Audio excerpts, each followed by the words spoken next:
If you don't sign off the house to my parents, the wedding's off, my fiancée said. So I called off the wedding first and walked away with my property, and now she is panicking. Hey everyone! Before we jump into today's video, I need your help. We've noticed the channel is losing some traction, and subscribing is one of the best ways you can support us. It's quick, free, and it helps us keep bringing you awesome content. Your support means the world. Let's keep this channel growing together. Thanks so much. Now let's start the video. Hey everyone, I wasn't planning to post this, but what happened deserves its own thread. So, I've 34 male, been grinding in consulting for 10 years. Started with nothing, literally sleeping on my parents' couch, living on peanut butter sandwiches, and cold calling businesses from a thrift store suit. The first year I made $18,000. By year 3, I had my own apartment and a steady stream of clients. Now I run a solid 6-figure consulting business. No partners, no boss, no debt. With that stability, I started investing in real estate. Bought my first house 3 years ago, paid it off fast. Then got a fixer-upper on Maple Street, rented it out, and now pull in passive income while the value climbs. That's where I was when I met Nevada, 32 female, at a networking event. She stood out, smart, independent, had her own career in life. We hit it off fast. 6 months in, we were basically living together. After 2.5 years, I proposed. She was thrilled. We set the wedding for 8 months out, which seemed like plenty of time to do it properly without rushing. Looking back now, that's when the first cracks started showing. But at the time, I thought I'd found my person. Someone who got me, who appreciated what I'd built, who wanted to be a partner instead of a dependent. Man, was I wrong about that. The first red flag should have been when she wanted to open a joint account specifically for wedding expenses. Made sense on paper. Both contribute money, pay vendors from one account, keep everything organized. I figured it was smart financial planning, especially since Nevada worked in marketing and was good with details. I put in $25,000 to start, which was generous but not going to break me. Nevada added $8,000 from her savings. The plan was simple. Venue deposits, catering, photographer, flowers, all the standard wedding stuff would come out of this account. We'd each add more money as needed, but the initial $33,000 should cover most of the big expenses. Here's where it gets interesting. Nevada took the debit card and said she'd handle most of the vendor payments since she was doing the bulk of the planning legwork. Fair enough. I hate dealing with wedding vendors anyway. Rather focus on work and let her manage the details. First month, everything looked normal on the statements. $2,500 to the venue for the deposit, $800 to the photographer, $400 to the florist. Standard stuff that we'd already discussed and agreed on. I barely paid attention to the smaller charges because I trusted her judgment. But then I started noticing weird patterns when I reviewed the monthly statement. There was a $320 charge to some place called Bella's Boutique that I didn't recognize. When I asked Nevada about it, she said it was for shoes for the wedding. Okay, fine. Brides need special shoes apparently. Next was a $275 charge to a nail salon. I'm starting to think this chick has expensive taste, but I'm not going to be the guy who argues about wedding preparation costs. Most of my married friends told me to just write the checks and stay out of the planning details. Happy wife, happy life, and all that crap. The real wake-up call came when I saw a $1,200 charge to some fancy spa place. That seemed like a lot for whatever brides do at spas, so I asked about it over dinner. Oh, that's for my bachelorette party planning, Nevada said, cutting into her chicken like it was no big deal. Me and the girls are doing a weekend spa retreat instead of the typical Vegas thing. Much classier. I nearly choked on my food. You're paying for your entire bachelorette party out of our wedding account? It's wedding related, she said with this defensive tone. That logic made zero sense to me. The bachelorette party isn't a wedding expense. It's a personal party expense. The breaking point came when I saw multiple hotel charges totaling $2,400. All for the same weekend, our wedding weekend. When I added them up and asked about it, Nevada gave me this look like I was being petty. Those are for my family's hotel rooms, she said. My parents, my sisters, my Aunt Carol, and my cousin Lisa. They're all coming from out of state for the wedding. Nevada, we specifically talked about this. We agreed that families would handle their own travel and accommodation costs. That was before I really thought about it, she said. My family isn't as well off as yours. They shouldn't have to stress about hotel costs during our special weekend. Your parents can afford their own room. Yeah, my parents could afford it because they make smart financial decisions and live within their means. Nevada's parents couldn't afford it because they lease cars they can't pay for and take cruises on credit cards, but apparently pointing that out would make me the bad guy. We only have one wedding in this life, Nevada said when I pushed back. Why not do it right? Why not make sure everyone we love can be there without worrying about money? That phrase, we only have one wedding in this life, became her justification for everything. Upgraded flowers because we only have one wedding.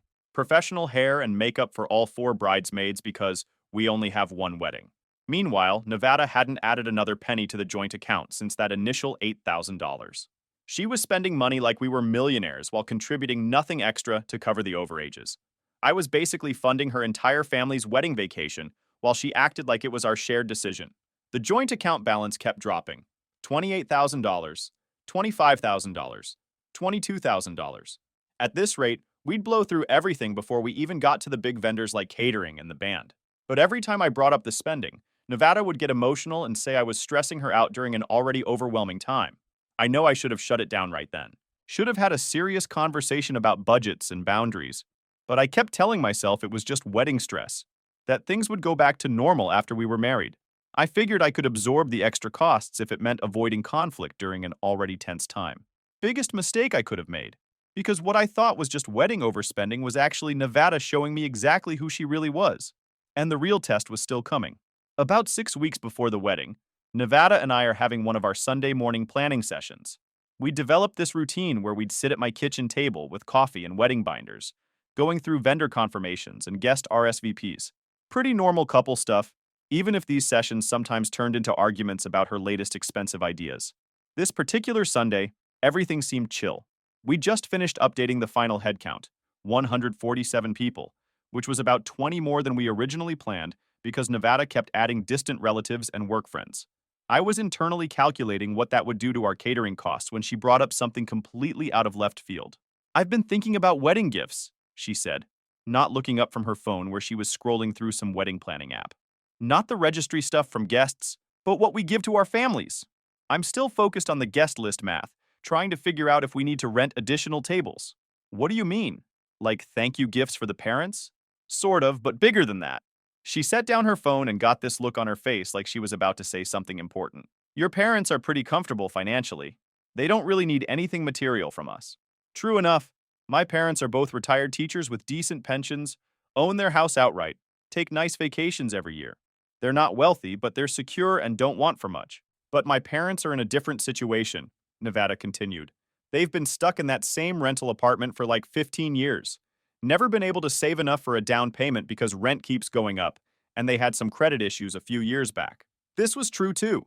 Nevada's parents live in a decent two-bedroom apartment, but they're basically throwing away $1,400 a month in rent with nothing to show for it. Her dad works at an auto parts store, and her mom does part-time administrative work for a dentist. Nice people, but they make questionable financial choices. Always have car payments, take expensive vacations they can't afford, that kind of stuff. Okay, I said, still not seeing where this was heading. What are you thinking? Nevada leaned forward across the table, getting more animated. What if we gave them something that would actually change their lives? Something meaningful that shows how much we appreciate everything they've done for us? The way she was building up to this was making me nervous. Like what? The house on Maple Street. I literally stopped breathing for a second, just stared at her to see if she was joking. She wasn't. You want me to give your parents my rental property? Think about it logically, she said, like she was presenting a business proposal. You don't even live there. It's just sitting there generating rental income while my parents struggle with rising rent costs. This would solve their housing problem permanently. I put down my coffee cup and really looked at her. Nevada, that house is worth almost $300,000.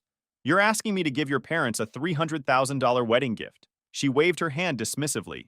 It's not like you'd be losing $300,000. You'd just be transferring an asset to family. The house would still exist. It would just belong to people who actually need it. The casual way she said it was almost insulting. Like I was being petty for thinking about the financial implications of giving away a house. I bought that property as an investment, I said, trying to stay calm. It generates $1,800 a month in rental income. That's over $20,000 a year. Why would I just give that away? Because we're about to be married, she said, her tone getting sharper. Because marriage means sometimes putting your spouse's family's needs before your own financial interests. Because it would mean everything to me. And what would you be giving my family in return? What's the equivalent gesture from your side? She looked at me like that was the dumbest question she'd ever heard. Your parents don't need anything. They're already comfortable. That's not the point. The point is, you're asking me to make a massive financial sacrifice while offering nothing comparable yourself. I'm offering my love and commitment, she said. I'm offering to build a life with you. Isn't that worth more than some rental income? The manipulation was so transparent it was almost insulting.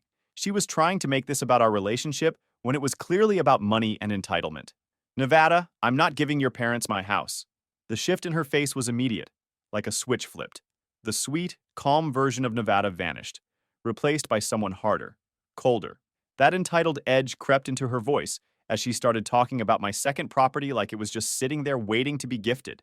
She didn't even try to sugarcoat it anymore. In her mind, owning two homes meant one was up for grabs, specifically for her parents. There was no recognition of how I'd gotten to this point, no appreciation for the years I'd spent grinding while she was still figuring out her major. Just the assumption that what I had built should now be redistributed to prove my loyalty. When I stood firm, her bitterness bubbled up fast. Suddenly, I was the villain. Selfish. Ungrateful.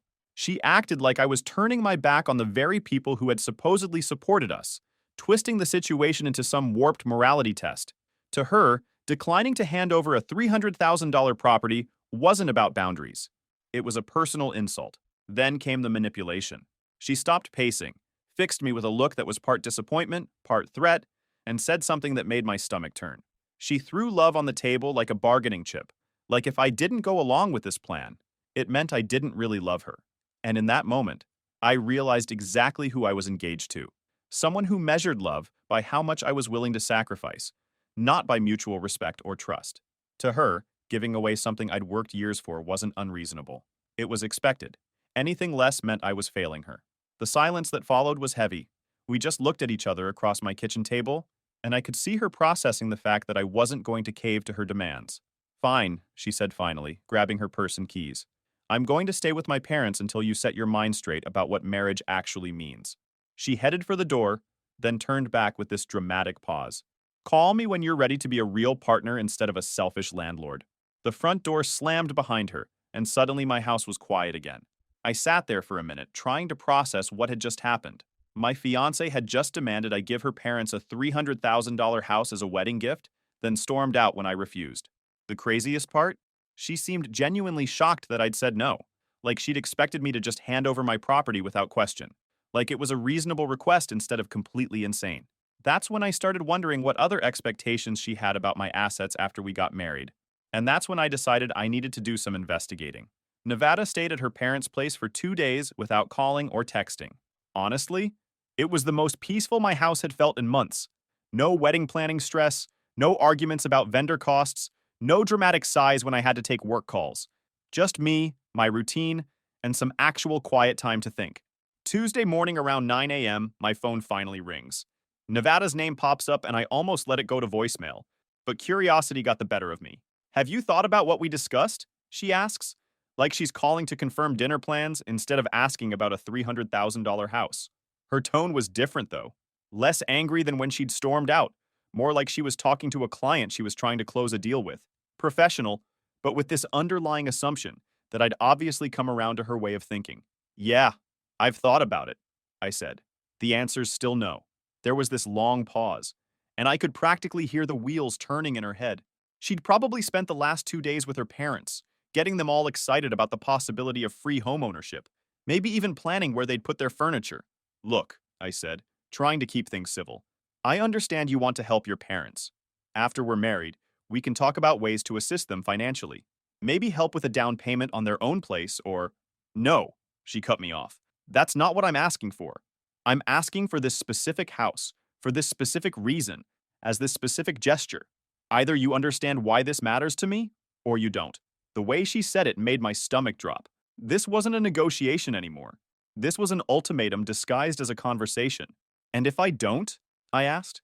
Another long pause. When she spoke again, her voice was ice cold.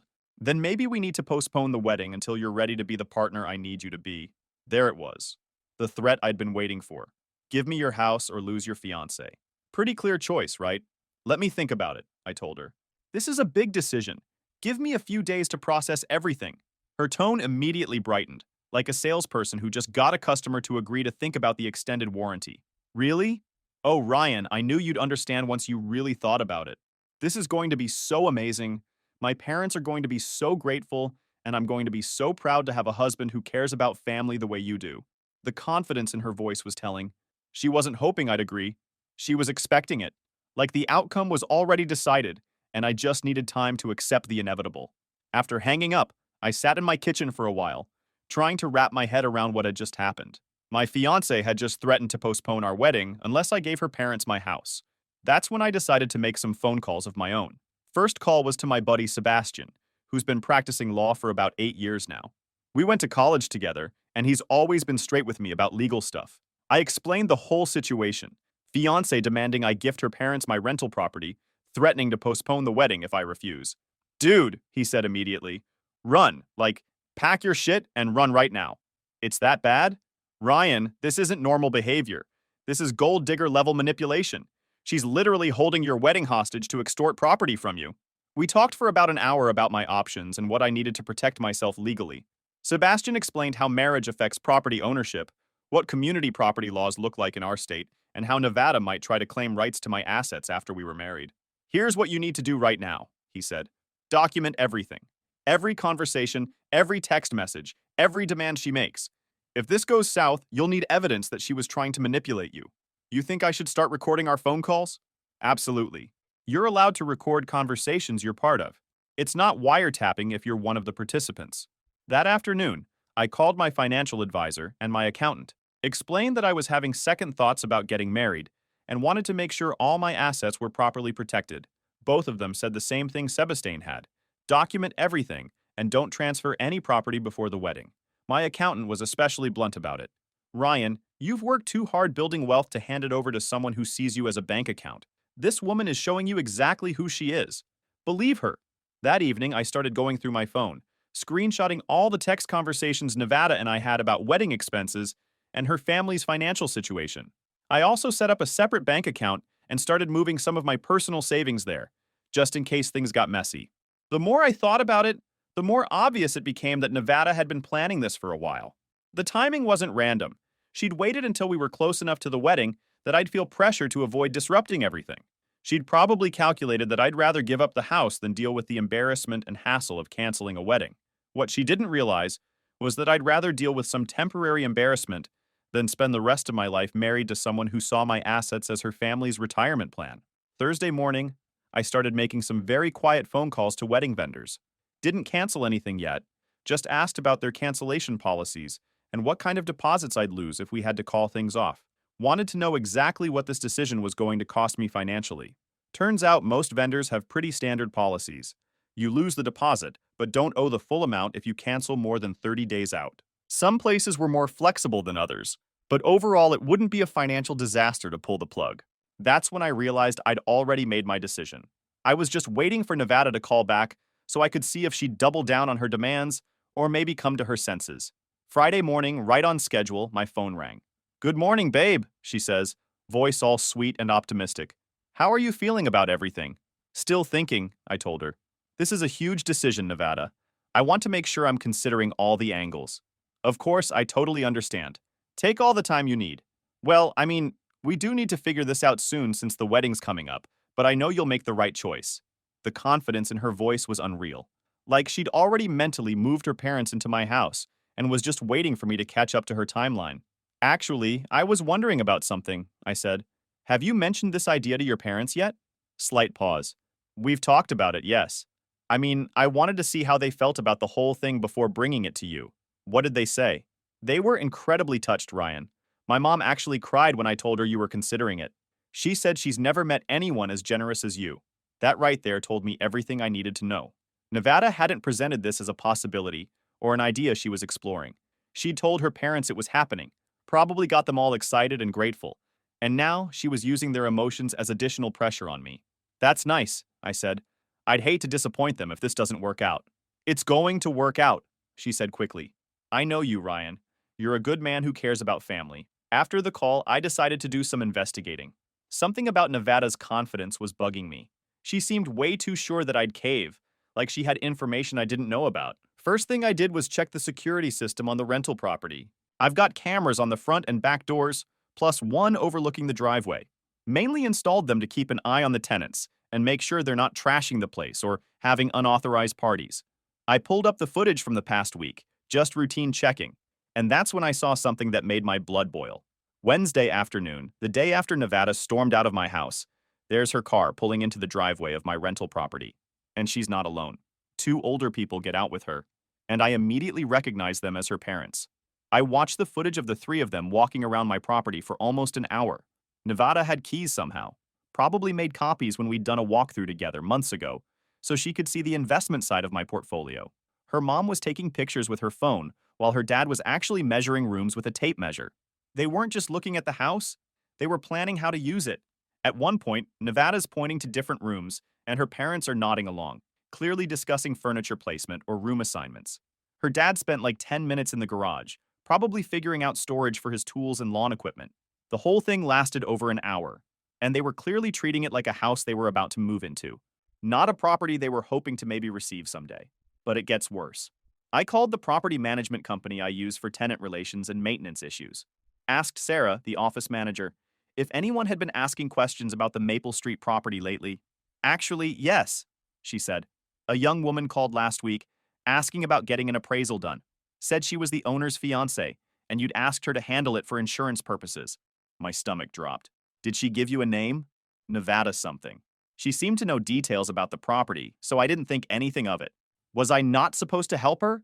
Nevada had gotten my rental property appraised behind my back. She'd impersonated my authority to get financial information about an asset I owned without my knowledge or permission. Sarah, I never asked her to do that. Please don't provide any information about my properties to anyone without checking with me directly first. Oh God, I'm so sorry. Should I not have authorized the appraisal? It's fine. Just send me a copy of the report when you get it. The appraisal came back at $285,000, which was actually higher than I'd estimated. So now Nevada knew exactly what she was asking for. Not just a house, but specifically a $285,000 asset that was worth more than most people make in 5 years. That evening, I was still processing all this when my phone buzzed with a text from Nevada. Talked to my parents today. They're so excited about the possibility of finally having their own place. Mom's already planning her garden. She was using her parents' emotions as leverage, making it harder for me to say no without disappointing people who were probably already mentally packing their apartment. But then she sent another text that really showed her true colors. I mean, it's basically our house anyway once we're married, right? Community property and all that. This way my parents get to enjoy it while they're still young enough to really appreciate it. There it was.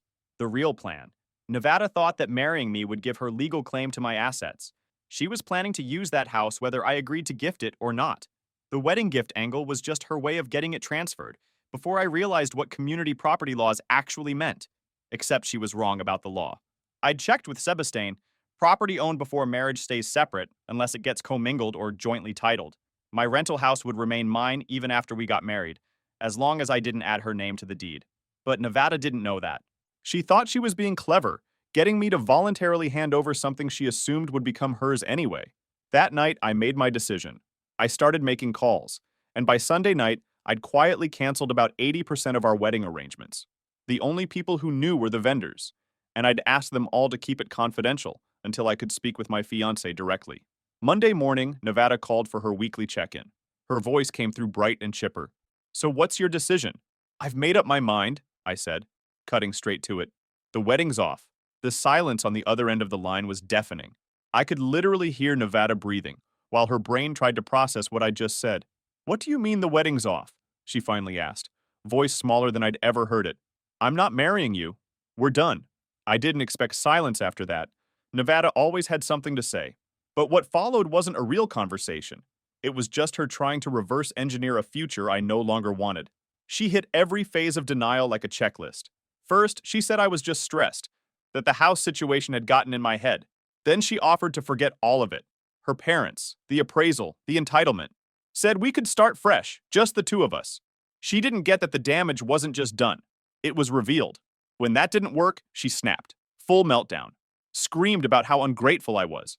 How I'd never find anyone who loved me like she did. How this was all a big overreaction. I let her rant. Then, finally, I spoke. You don't love me, Nevada. You love what I could give you. And you got caught counting it early. I could almost hear her scrambling for ground to stand on. She tried to claim she'd just been excited. Said she wanted to show her parents how generous I was going to be, that it wasn't meant to be behind my back, but it was. She got my property appraised. She gave tours like she already owned it. She made calls pretending to be someone she wasn't, and she didn't expect me to have security cameras, or that the management company logs every inquiry. The fake crying started when she realized I wasn't budging. She apologized. Well, she used the word sorry, but only after being cornered, not because she meant it. I thought we were building something real, she said. 3 years down the drain just like that? No, I told her. 3 years showed me who you really are when you think you're above consequences. That was the last real thing I said before ending the call.